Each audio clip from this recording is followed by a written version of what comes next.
ಸಣ್ಣ ಪುಟ್ಟದವ್ರ ಮೇಲೆ ಗೂಬೆ ಕೂರಿಸಿ ಗುಬ್ಬಿ ಮೇಲೆ ಬ್ರಹ್ಮಾಸ್ತ್ರ ಬಿಡಬೇಡಿ. ಯಾರನ್ನೋ ಬಚಾವ್ ಮಾಡೋದಕ್ಕೆ ಯೋಗಿ ಮತ್ತು ಮೋದಿ ಸರ್ಕಾರ ಈಗ ಟ್ರೈ ಮಾಡ್ತಾ ಇದೆ ಅನ್ನುವಂತ ಮಾತಿದೆ.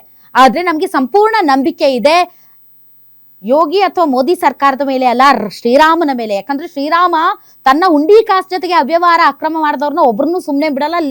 ಲೇಟೆಸ್ಟ್ ಆಗಿ ಅವ್ರಿಗೆ ಶಿಕ್ಷೆ ಕೊಟ್ಟೇ ಕೊಡ್ತಾರೆ ದೇವ್ರು. ಯಾಕೆ ಅಂತಂದ್ರೆ ಕಾನೂನು ಮತ್ತು ಸರ್ಕಾರದ ಕಣ್ಣಿನಲ್ಲಿ ತಪ್ಪಿಸ್ಕೋಬಹುದು, ಆದ್ರೆ ದೇವರ ಕಣ್ಣಿನಲ್ಲಿ ತಪ್ಪಿಸ್ಕೊಳ್ಳೋದಕ್ಕೆ ಸಾಧ್ಯನೇ ಇಲ್ಲ.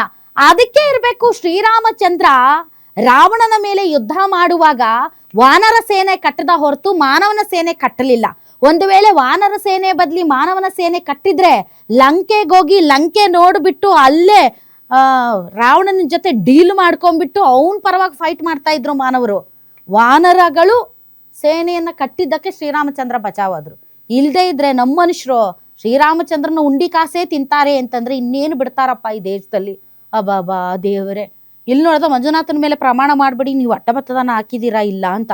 ಸ್ವತಃ ಶ್ರೀರಾಮನ ದೇವಸ್ಥಾನದಲ್ಲೇ ಹುಂಡಿಯಲ್ಲೇ ದಾನ ಧರ್ಮದಲ್ಲೇ ಅವ್ಯವಹಾರ ಮಾಡಿ ಕಳ್ಳಾಟ ಮಾಡಿ ಸಿಗಾಕತ್ತಾರೆ ಅಂದ್ರೆ ಯಾರಿಗೆ ಯಾವ ದೇವ್ರ ಭಯ? ನಮ್ಮಂತ ಬಡವ್ರಿಗೆ, ನಮ್ಮಂತ ಮಧ್ಯಮ ವರ್ಗದವ್ರಿಗೆ ದೇವ್ರ ಭಯ. ಬೇರೆ ಯಾರಿಗೂ ದೇವರ ಸನ್ನಿಧಿಯಲ್ಲಿ ಇರೋರಿಗೆ ದೇವ್ರ ಭಯ ಇಲ್ಲ. ನಾವು ಎಲ್ಲೆಲ್ಲಿಂದನೂ ಹೋಗ್ತೀವಿ ಅಯೋಧ್ಯೆಗೆ.